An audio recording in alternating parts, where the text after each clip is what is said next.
देख पिला माने आज आम गतिर समीकरण विषय पढ़ा। तो गतिर केतोटी समीकरण अच्छी? गतिर तीनोटी समीकरण अच्छी।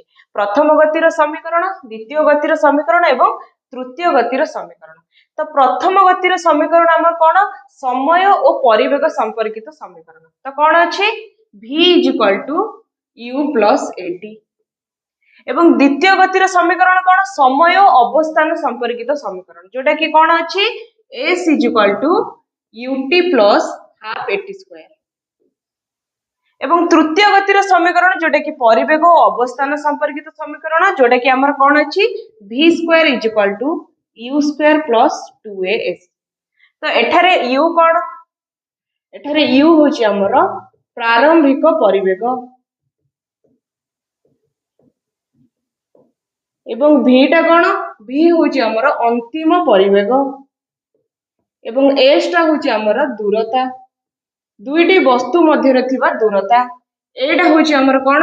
त्वरण एवं t टा होची आमर समय।